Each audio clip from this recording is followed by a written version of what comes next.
all the indices of state failure are in place. There is an unprecedented level of impunity and a never-before witnessed orgy of violence across the land, as witnessed even yesterday. Criminal gangs are holding swaths of the Nigerian territory, bombing state infrastructure, collecting taxes, kidnapping travelers for ransom, sacking whole villages, burning down police stations, dislodging soldiers from their military outposts, abducting school children, transforming some into child soldiers and others into sex slaves, carrying out mass executions, and sending periodic threats to the federal government. In the face of these brazen attacks that are equivalent to an open declaration of war, the government in place appears either utterly incapable or inexplicably unwilling to perform the primary duty of government, namely, to protect the lives and property of Nigerians. It is to such an extent that many Nigerians in exasperation now wonder if high-level agents of government are not actually complicit in this genocidal war against innocent Nigerians. Indeed, many are beginning to believe that there are treasonous persons within the governance structure who have resolved to destroy the Nigerian state in the manner we are witnessing today. Election cycle after election cycle, Nigerians have kept on rearranging chairs on a Titanic that is drowning. The state is failing, and it is failing at an alarming rate. Nigerians have seen their lives devalued and their rights diminished on every count. Rural farming communities are being deserted massively and rapidly on account of the menace of bandits and killer headsmen that have taken over territories which used to be referred to as the food basket of the nation. Many of the farming communities in Benue, Plateau, Kaduna, Zamfara, Katsina, Adamawa, Taraba, and Borno states have become killing fields from which everyone is today fleeing for their dear lives. Our well-educated, highly skilled, most brilliant, and most promising young professionals, including doctors and other medical professionals, IT specialists, and engineers of all categories, as well as our most qualified professors, are fleeing the country in droves, begging to be allowed into not only the UK, the US, and South Africa, but they are also begging to be allowed into Rwanda and Kenya and even Ghana, as they see no future for themselves and their children in Nigeria. Some of our less educated but ambitious young people are daily perishing while attempting to cross the treacherous Sahara Desert or Mediterranean Sea towards some form of slave labor or sex trafficking in some European or Arab country. Among the others who are not able to escape the madhouse which our country has become, some have felt pushed into crime, engaging in the infamous Yahoo and Yahoo Plus business, or they are resorting to the now profitable enterprise of kidnapping for ransom, or the shocking and disgusting business of killing and harvesting vital human organs for money. Perhaps worth mentioning here are also those young people across the country who have been so diminished by the acrimonious Nigerian circumstance that having given up the idea of their lives having any meaning at all, they now waste whatever is left of their lives on all shades of narcotics and drugs. With regards to the ravages of corruption, it is indeed most lamentable that while the generality of Nigerians are groaning under the weight of ever-worsening economic fortunes, to which the government of the day has no answers, the sensibilities of Nigerians are insulted by what has become a string of daily revelations of monumental corruption or the reckless looting of state resources to the tune of hundreds of billions of naira involving high-ranking officials of a government that rose to power on the back of an aggressive anti-corruption propaganda.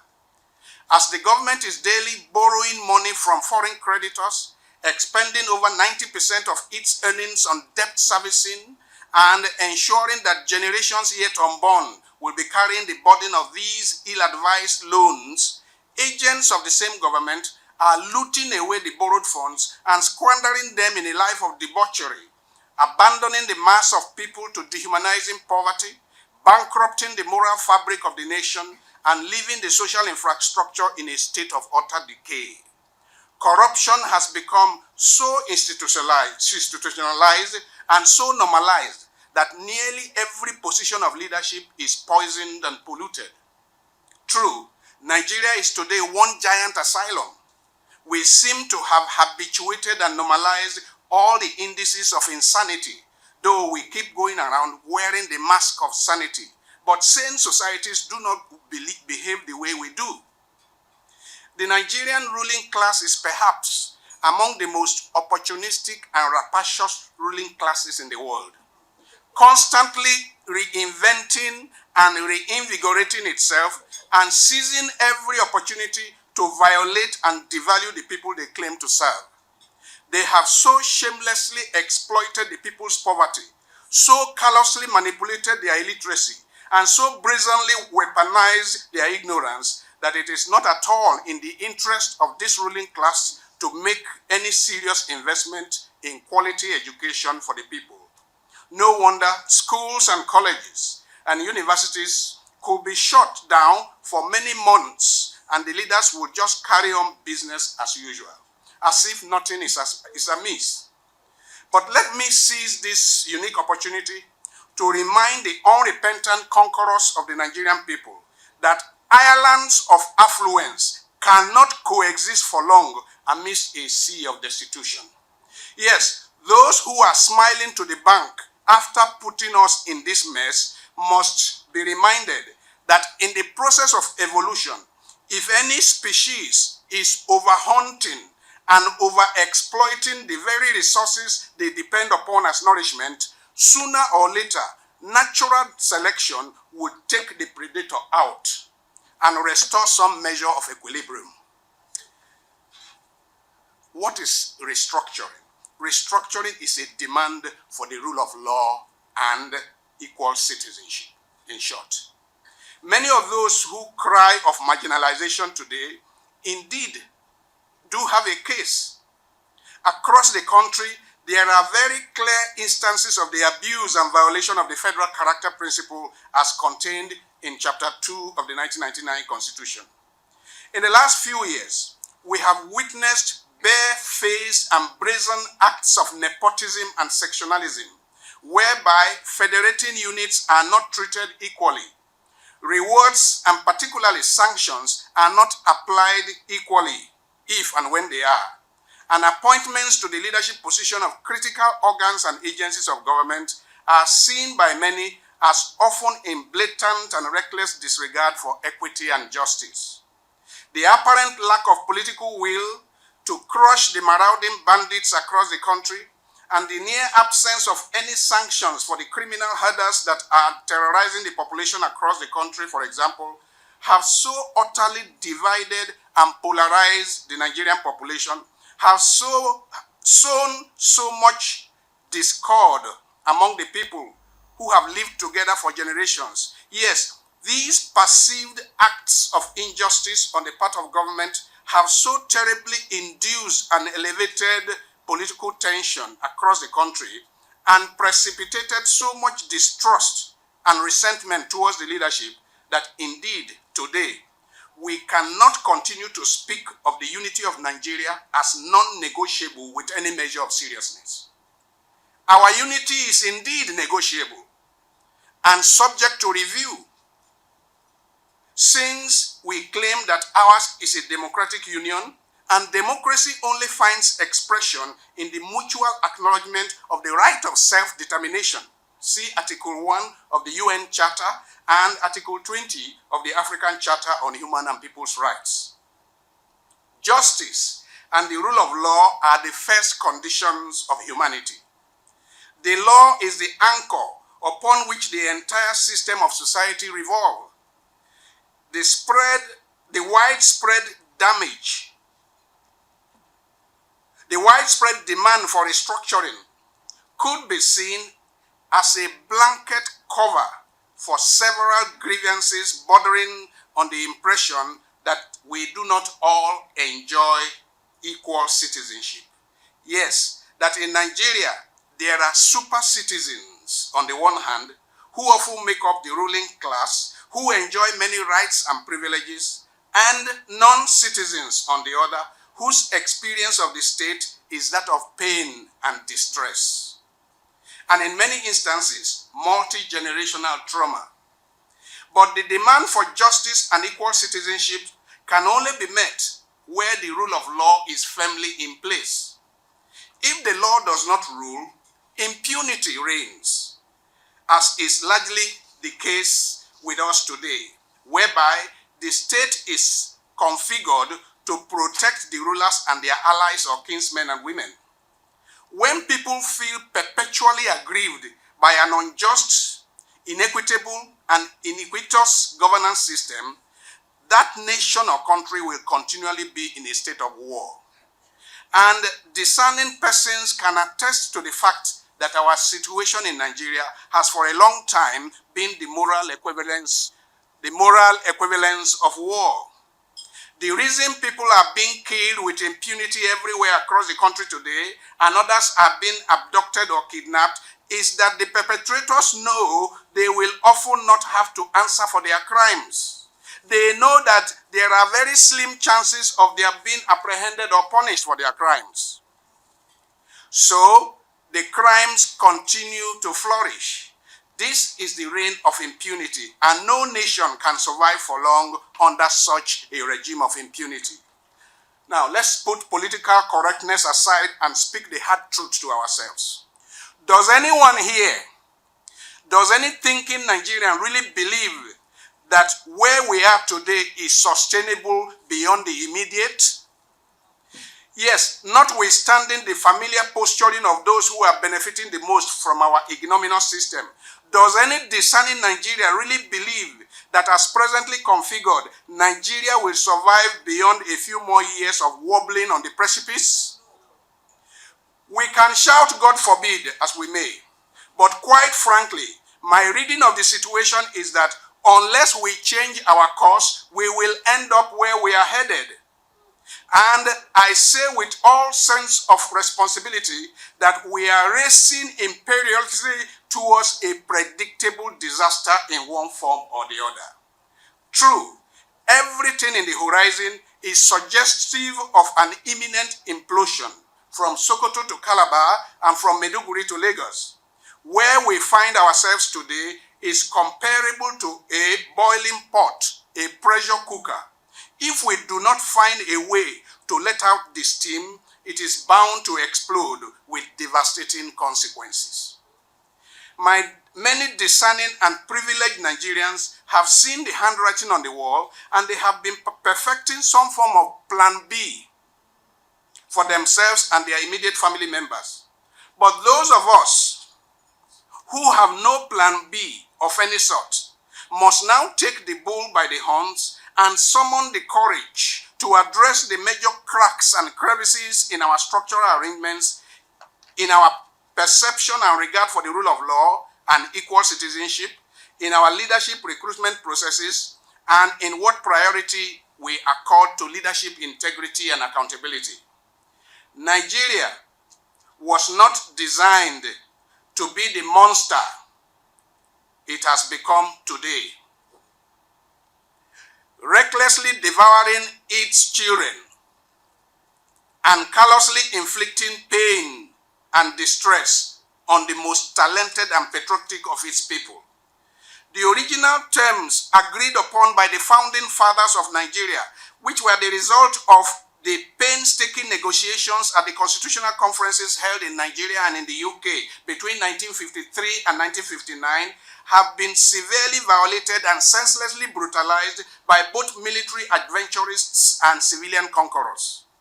Many legal experts today believe that the constitutional arrangement which the military bequeathed us by the way of 1999 Constitution has little semblance with the 1960 Independence Constitution or the 1963 Republican Constitution, by which Nigeria became a federal republic.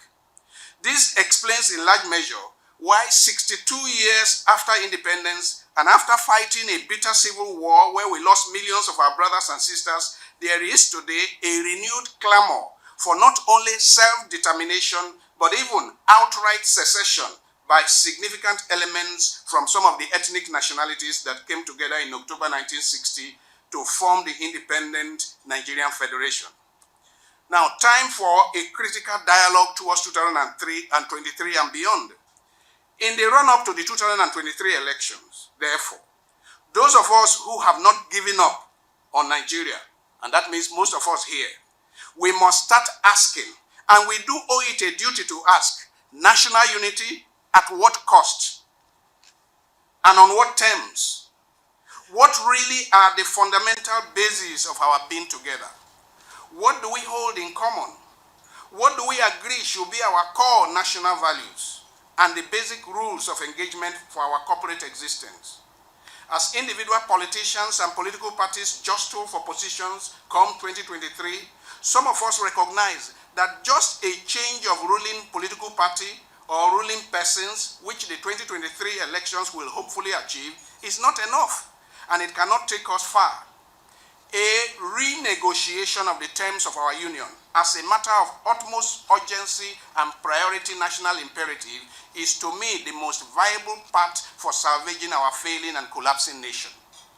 Meanwhile, Nigerians have held several profound conversations in the past. It has been referred to here just now, including the Babangida's 1986 Political Bureau, Sani Abacha's 1995 Constitutional Conference, Obasanjo's 2005 Political Reform Conference, and Goodluck Jonathan's 2014 National Dialogue. We have produced tons of documents from previous dialogue sessions whose recommendations have been ignored by a succession of leaders. We need to revisit the outcome of these dialogue conferences, and indeed, the Savannah Center has done quite some useful work in this regard with the support of a number of agencies, including my own Terra Leadership Foundation. The recommendations for structural reform from these previous dialogue events must now be considered among the low-hanging fruits from which to start the project of salvaging our collapsing nation. The changes we require to bring about are not superficial, but massive, fundamental, and far-reaching. But in my view, the required changes can be summarized under just three broad themes, and it has been referred to by the AIG that spoke and Dr. Shetima, namely, rule of law, number one, rule of law, number two, equal citizenship, and number three, self-determination, or what has often been described as devolution of powers. These three areas are the cause of our problem. Rule of law, equal citizenship, and self-determination or power devolution. To reflect power devolution, to reflect the true nature of Nigeria as a federal state and not a unitary system that is claiming to be a federation. We must trace our steps back to the federalist route negotiated by the founding fathers and understand that the basis of the existence of Nigeria is mutual respect for the religious, ethnic, and cultural diversities of all those in the Union. The 1999 Constitution appears to have vested too much power in the center and emasculating the federating units.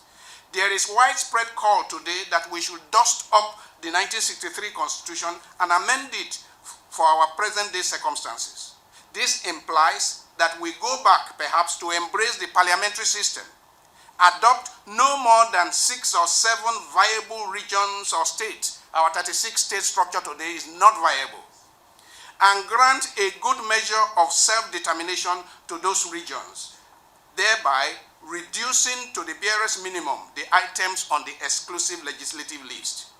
We need to cut down massively on the cost of governance by merging ministries, departments, and agencies, perhaps in a more radical manner than the Oronsai report recommended. We must now summon the courage to discuss openly and frankly the thorny issues of religion and state of origin. We must agree on what place, if any, religion should play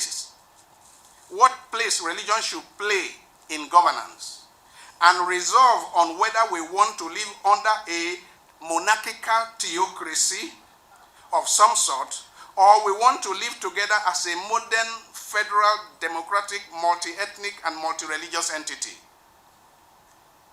founded on the principles of justice, equity, equality, and mutual respect. If we are not able to resolve these thorny issues once and for all, I would humbly submit that we allow any geopolitical entities desiring to succeed to do so peacefully before it is too late. For quite frankly, dear friends, as presently constituted, I see that time is running out for Nigeria. We need a national network of thinking Nigerians. We need a network of thinking Nigerians from north to south and east to west who are prepared to engage in a wholesale peaceful revolt against a degenerate governance system that is daily inflicting fatal wounds on the people and turning the impoverished masses against themselves in an orgy of violence.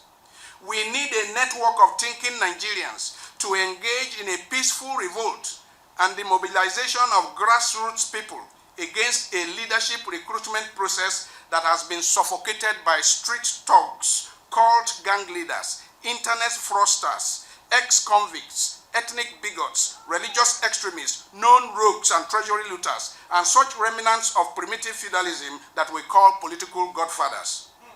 Because a society cannot have credible and honorable leaders when the process that leads to their emergence is corrupt, bankrupt, decadent, and degenerate.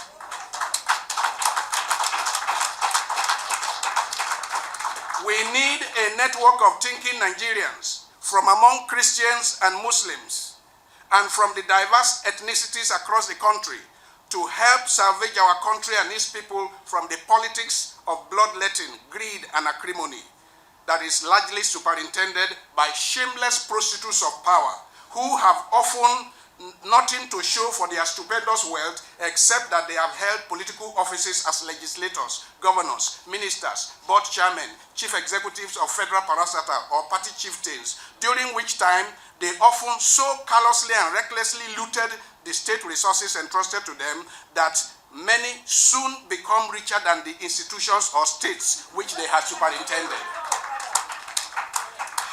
They habitually use this often ill-gotten wealth to further enslave the already emasculated people, constantly recycling themselves in positions of power, habituating corruption and normalizing violence in the polity. Only a few days ago, Nigerians witnessed the ignominious spectacle of the open auctioning of delegate votes at a party primary event, with bundles of dollars or Ghana must go bags of naira. Many of these agents of our national ruination are also, please listen, they are also seeking to position some of their sons and daughters in key political positions and place others in such strategic and juicy agencies and institutions as CBN, NNPC, LNG, NDDC, NCC, thus entrenching a set of family dynasties, which is a form of historical and multi-generational injustice that will inevitably end in violence. Conclusion. Need for grassroots education and mobilization for real social change.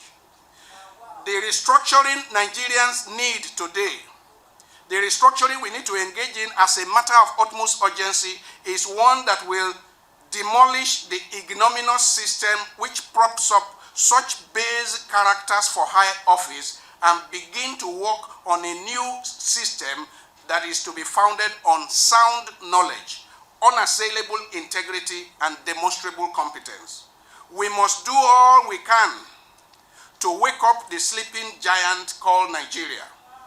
The ignominious system has endured for so long, largely because of the appalling state of illiteracy and political ignorance across the country. Schools and colleges, religious institutions, progressive political parties, and all manner of civil society organizations must begin to invest heavily in civic and political education at the grassroots level. Democracy presupposes a certain measure of enlightenment and civic awareness among the people who have the right of periodically choosing their leaders. Without such enlightenment and awareness on the part of the masses, majority rule can often camouflage the dictatorship of primitive feudal lords, whose poor subjects have accepted their deplorable state as God's design for them and are unable to see how things could ever be different. Yes, as the prophet Isaiah says, my people die for lack of knowledge. Those of us who desire wholesome change in Nigeria must get into the trenches quickly and engage the poor victims of the Nigerian leadership misadventure in the empowering process of critical social analysis for grassroots political emancipation. Thank you for listening.